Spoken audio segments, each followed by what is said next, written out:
7 million in terms of portfolio size. And that's a mixture of family-led, HMO, commercial conversion, the JVs that I mentioned. So it's a whole range of different things within the property space. Okay, so I think it would be fair to say you done good, girl. Okay, Sandra, Ramsey, Nicole, welcome back to the show. Could you just share a little bit about your journey in regards to property? Oh, hello. Thanks, Phoebe. Thanks for having me on. And hello, everybody. Well, property, I got started in property when I got made redundant for my first job, and got a lump sum, and I suddenly thought, oh, it'd be great to buy property. So obviously went off shopping, and I remember coming across a house, a 3-bed house, or a tiny studio flat in Marble Arch. And I decided to go for the house in Mitcham as opposed to the studio flat in Marble Arch, and that started my property journey. So I bought that property, and then obviously decided I was going to rent a room out, which brought me income. Then obviously released equity and bought further properties, and I've been doing that ever since. Not a full-time property investor, part-time property investor, because I run my own education business. Okay, thank you very much. Okay, ladies, let's jump right into it. Can I just say that the listenership is global, so watch your terms, because some of us, we don't know what HMO is and those kind of things. So if you're going to use those kind of terms, could you just explain to our listeners what those mean? Thank you, ladies. Okay, so let's jump right into it. I need to know, what is fractional property ownership? Because you know how it is, people are deterred. They're so deterred. They think, oh, if I'm going to get into property, I don't have the money, what am I going to do, blah, blah, blah. I want to know about this fractional property ownership. What is it? Okay, well, fractional property ownership is quite a simple concept. It's one where you co-own a property with other people. Now, when you think about it, a lot of people are barred from, the whole challenge of getting onto the property market, and they think, I haven't got 50,000, I haven't got 100,000. And really what this allows you to do is get into the property market by co-owning a property, owning a fraction of that property with other people. So the first thing that people think about is, I own it with other people. Okay, how do you sort of make money? Well, the model we work, Bebe and I do, the model we've got is where you own it, you own the property, but you also get rental income from it. So you get rental income every year, every month from the property, and you also get an opportunity to use that property. So you get a week's stay in the property. So you own a property, you part own a property, get a week's stay, and also get some income from it. Okay. So, all right. So let me just make sure that I'm understanding. So, I wouldn't own the property outright. I would own it alongside a group of other people. Is that correct? That's right, yes. Okay. So as my listeners know, we're going to be focusing a little bit on the opportunities in Spain in a minute, and I know that you're going to explain why. So how would this work? So let's say there was a particular property we wanted to invest in Spain, and it was 200,000. How much would I need to put on the table? So, for example, if we were going to split that in 10, we could possibly say we're looking for 10 investors. We're looking for 10 people to bring £20,000. Now, that would then allow you to own a share of that property. And a lot of people sometimes think about, oh no, it must be a timeshare. And I'd like to make this distinction. It is not a timeshare. With a timeshare, you actually buy time to use the property. You buy the right to use the property for 2 weeks a year, 4 weeks a year, whatever period of time. And you have that right for sort of 20 years to 90 years. This is different in the sense that you actually own the property. So this property belongs to you, you own only a share of the property. And the fantastic thing about that is, you share all the benefits of owning a property and you share the risks. Okay, so okay, again, let me just make sure that I'm understanding this. So let's say I and 9 of my friends put together 20K each. We could buy a property, yes. We'd all own a share of it. That's right. And then the property would be let out. That's right. And we would receive a portion of the rent. And for how long does this last? So do we agree beforehand how long this is going to last? Is it like 5 years, 10 years? How long does it last? Yes, so what Bebe and I do is we have an agreement where it's a 5-year period. Everyone who invests comes in for a 5-year fixed period. At the end of the 5 years, we then decide, okay, the 5 years up, we can sell the property. And the great thing about it is because you own the property, you also benefit from the capital growth. So if we buy the property at 200,000 and when we sell it, it's 300,000, everybody walks away with a tenth of their share. So you benefit from the capital growth, which you don't with timeshares, because you're just buying the right to use from a timeshare owner to use the property. You may also have heard of ownerships where you sort of own a hotel room, for example. You've got the Marriott that do that. You've got a hotel room and you buy a hotel room, or you own a hotel room and you let it out and you get some income. This is one step better, much better, in the sense that you own the whole home, be it a 2-bedroom flat, for example, or a 3-bed flat, whatever property it is, and you also own the equity on that property. You get the advantage of the equity in 5 years' time on that property. All right, for those that don't know, what is equity? Well, equity is basically the amount you've built up over time, the profit, the benefit. So if you buy a property today at 200,000 and you sell it in a year's time, or in a year's time it's worth 300,000, you've built up equity of 100,000. So that's the difference between the cost of the property and what the potential value is at a time in the future. Okay, all right. Okay, so the main difference between this and timeshare is, one, timeshare you don't even actually own anything. You're just buying literally the time to spend there. But here, there's not only capital gains, That's right. but also rental gains as well, because you get money from the amount of rent that you get. You get that as well. Yes. Okay, all right. And I will assume that, Bimbo, if you could answer this, am I correct in understanding that model has got to mitigate some kind of risk for you? What are your thoughts on that? Yes, so just in order for me to answer that question, I want to just go back to why we think fractional ownership is actually a good idea, because I think it's good to go back to the basics, right?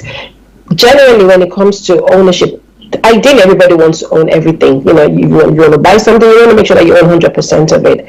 And as we say, owning 100% of nothing as opposed to 10% of something, 10% of yes. better. So the thing, one of the issues or the challenges that people have when it comes to investing generally, obviously, number one is the risk element.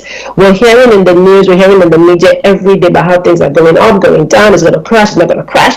So of course, it's put a bit of fear in someone that's starting, or someone that is very precious about where to put their money, as to actually going into it. When you go into fractional ownership, the idea of it is that you are sharing the risk with other people. You are also sharing the profits with other people. You're actually putting resources together. How many times are people being held back because they don't have enough money to go into any good investment?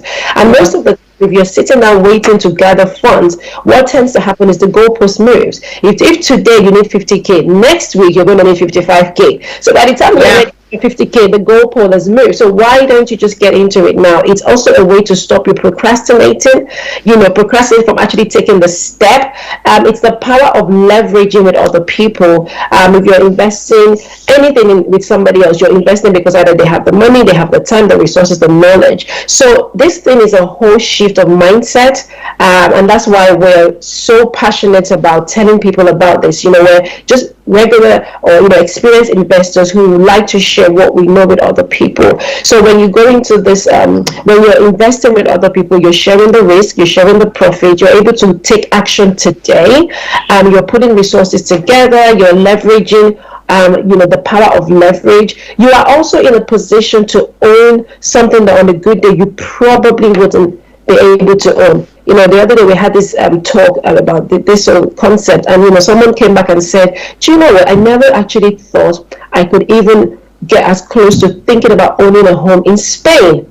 And this is what this sort of thing gets you, because you're sitting now not really necessarily thinking about this amazing opportunity, but actually you can get into this amazing opportunity if you're willing to do it with other people. So fractional ownership, joint venture, which is another term for it, shared ownership, it's the way forward. It's an absolute must. I actually say it's the way forward. We have other races or other communities that do this on a day-to-day basis, and they're good for it. The Jewish community, the Asian community, they bring and pull their resources together, and they do so much, with the time and within their community. And I think it's time that we all emulate the good thing that comes out of such strategy of owning a property. I couldn't have said it better. And for those of you who listen to this program regularly, the whole issue of collaboration, I know is something that it's kind of foreign to our community. I don't understand why, but guys, if we are going to make any progress, collaboration is the way forward in whatever sphere. It is the way forward, and particularly in property, where you've heard that, what is stopping you from owning something, that hurdle is now it's now crossable. You can now jump that hurdle. And I love what you said about what is the point of owning 100% of nothing when you can own 10% of something that is tangible and makes sense, and I can pass down to my children. Most importantly, I can pass down to my children. And again, for those of you who listen to this program a lot, I tend to think generationally. You've got to think generationally when it comes to wealth creation. It's not just about you living in a nicer house or buying a better car. It's about, what are my children's children going to eat? What are they going to eat? I really want my children to say, thank God for grandma. That's my grandchildren. That's what I want them to say, thank God for grandma. So we mind shift. We really have to have a mind shift. That we have to work together. There's no getting around it. You have to work together. And not everybody is a thief. Not everybody's going to run off with your money. So get past that as well. I'm not trying to say there's no risk involved. I'm not saying that at all. But not everybody is a thief. Some people have integrity, and I'd like to think that the people that I work with have integrity. Okay, I'm going to take a quick break here, and then we're going to come back because, as you know, we have a global listenership. And we're talking about Spain, and I need to let my people know whether you can be sitting in Ghana and take advantage of this, or you can be sitting in Nigeria and take advantage of this, or is this just for people in Europe? So we're going to come back and have you answer that question, but we're going to take a quick break. For those of you who are regular listeners, you know that this is a live show, and so if you have any views or any questions that you want to ask Sandra or Bimbala, listen, guys, don't keep quiet. This is the time to do it. If you are joining us from Facebook, just put something in the chat. We'll get it during the break, and they will answer all your questions. Our Twitter handle is @StarRadioUK. That's @StarRadioUK. Or you can text or WhatsApp us on 07539 661 That number again, 07539 661 Indeed, email us at info@StarRadioUK, and we will have a look at your questions, and we will discuss them when we come back. Don't go away.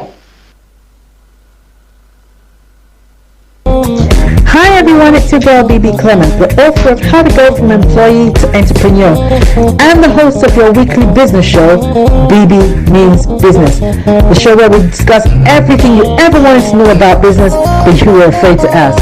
How do I start my business? How do I raise the finance? How do I grow my business? Where am I going to find my customers? Join me every Tuesday at 1:30 p.m. on Star Radio UK to get all the information and tips that you need to become a successful entrepreneur and become financially free. Remember, don't let life dictate to you. Rather, put your signature. All right. Get ready for this. Welcome back, ladies and gentlemen. For those of you who are just joining us, you are welcome once again to the Bebe Means Business Show, and I'm your host, Bebe Clement. And today, I have an all-female cast.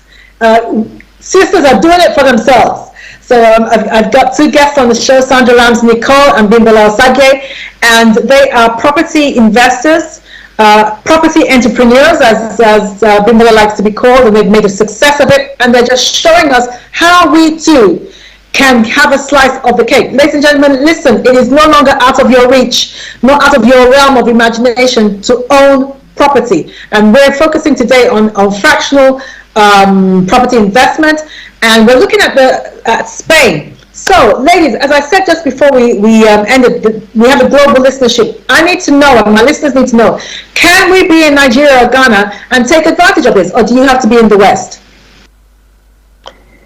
You can be anywhere in the world to take advantage of this.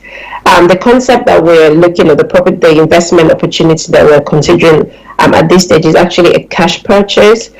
So it doesn't really matter. We're not getting a mortgage. There's no restrictions to accessing finance and so on and so forth. So you can literally be anywhere in the world and you can invest in this. Very doable, very plausible. The whole structure is we set up a limited company and every investor becomes a shareholder. So I don't see any restriction to be a shareholder in any country, just like you would, anyone in the world can buy an Amazon share. It's a similar concept. I like that. I'm glad you said that. That you can be a shareholder of any company in the world, doesn't matter where you are. So again, a lot of things that are limiting us, ladies, is purely mindset issues. Mindset issues. Oh, I'm going to be owner of a property that I've never seen. You've never been to Apple. Most of us have never been to Apple. But we're shareholders. Doesn't stop the fact or change the fact that we are shareholders. Now listen, this is a double whammy here, and I'm glad you said that you're not just an owner of property, you're also a shareholder. So that two different income streams going on here, two different concepts going on here, two for the price of one. So yes, yeah, great opportunity. So you don't, it doesn't matter where you are, ladies and gentlemen, in the world, you can take advantage of this. Now, I want to address this to Sandra, because I know, Sandra, you are based in Spain.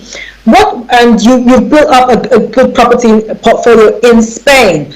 Now, what's the downside of investing in Spain? Because I sometimes have people say to me, oh, you know, there have been some Spanish investment opportunities and they've gone belly up and I'm a bit weary. What would you say to that? And that's true. So tell us why that came about and where we are now. Okay, like any investment, there are pros and cons, okay? The Spanish market, people may have heard stories about Spanish properties, you know, they were trying to invest many, many years ago. We all know that we had the world financial crisis way back in 2008, between 2008 2014, it was a world crisis. What was particular about Spain was that a lot of money was being pumped into the Spanish economy, lots of construction taking place, lots of property developers were building properties and so on. It was so easy to get a mortgage. The same thing applied to the US. It was really easy. All you had to do was say, yes, I can afford it, and you'd get a mortgage. So a lot of people went into the Spanish market, and then you had the banking crisis. You had too much money coming into the economy, that then inflation, the banks crashed, they realized they were lending just recklessly, and the whole economy, the whole world was in a financial crisis. It affected Spain, it affected America, it affected lots of different countries. Now, the thing about that is some people have sort of said, right, that's it, I'm not touching Spain. But you know, like Warren Buffett says all the time, the time to go into an investment is when people are running away from it, not when everyone's going into it. Now, yeah. I moved to Spain about 4 years ago, and I've lived there. I've invested in quite a few properties since I've been there. And the reason is I've gotten there and suddenly realised, wow, I'm sitting in a world of opportunity.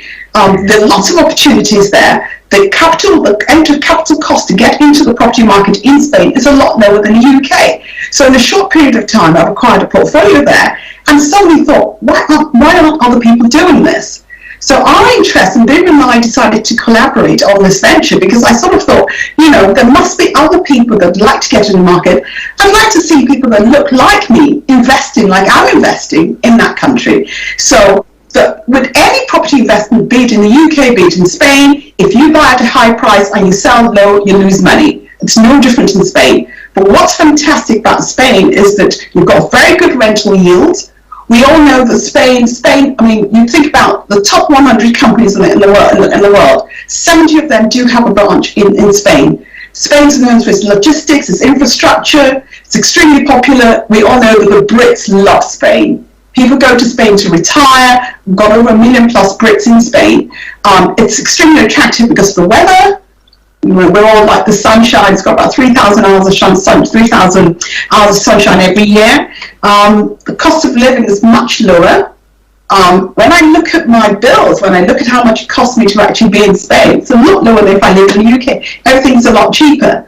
So that attracts a lot of people, attracts tourists from Belgium, from the rest of Europe, Russians, you name it, they all come to Spain. And one of the area we're looking at, the area people and I are looking at investing is Murcia. Murcia, the Spanish actually pronounce it Murcia, but the Brits will say Murcia. Murcia's actually got the highest rental yield in Spain, the highest rental yield. So why not invest? Why not indeed? Is the question. Why not indeed? I was having a conversation with someone the other day, and she made a very valid point, actually, and this is mainly for the black community in the UK. She was saying that a lot of us are getting on a bit, and we're thinking about retirement. And unfortunately, because of, you know, a lot of the uncertainties back in Africa, prior to what we previously planned, a lot of us are not going to be able to go back to Africa. But, you know, like you also said about the weather, but we miss the weather. So Spain is actually quite a good alternative because, you know, if you're based in the UK or in other parts of Europe, it's not that far to get to, so you can still see the children, you can still see the grandchildren, that kind of thing. They can still come and visit you, as opposed to if you're back in Africa. And there's nothing wrong with going back to Africa. I'm not trying to mess up anybody's economy, but I'm just saying that a lot less people are considering going back than they were maybe 10, 15 years ago. But this is an alternative. This is a good alternative, especially if you have like health issues like arthritis and things, rheumatism, that kind of thing, that require a warm climate. Then yes, I think this is a good alternative. Now that's Spain. So I think one of the things for me is that you've done it. So you've made some of the mistakes that if I was doing it alone, I would potentially make. So you've made some of those mistakes. You've ironed out the kinks, so to speak, in the process. And so that gives me that will give me a bit more confidence that you know what you're doing. You're not just, you know, gathering people. You know what you're doing, and you've been there, you've done that. Another thing I want to say that's slightly aside from this is, and I say this for the benefit of our listeners, is again, the matter of collaboration. The matter of collaboration. Now, these are two entrepreneurs, two property investment entrepreneurs who are totally independent of each other, but looked at what they do and thought, we are stronger together, we are more powerful together, we can provide more opportunities for our people if we work together. And I really need for my listeners to get this. Whatever field of business that you are in, whatever sphere of business you are in, you've got to start looking around for people that can enhance your business and you can enhance theirs, and start working with them. That is how we're going to make progress. The day of each one doing it to death on their own, in their own corner of the world, that day is gone, ladies and gentlemen. And if you are still doing that, you are going to get wiped out. You are not going to be able to survive. Look for who you can collaborate with, that has integrity, that you you want to put your name to, that you can join forces and do better financial gain. Have access, now they have access to each other's client base, which they probably wouldn't have had before, and they can go further. So I need you to start thinking like that. Okay, that was an aside. Bimbala, I know you have an investment club in the UK, because no matter what we say, some people will think, no, I'm not going to go to Spain, that kind of thing, I'm a bit weary, and that's fine.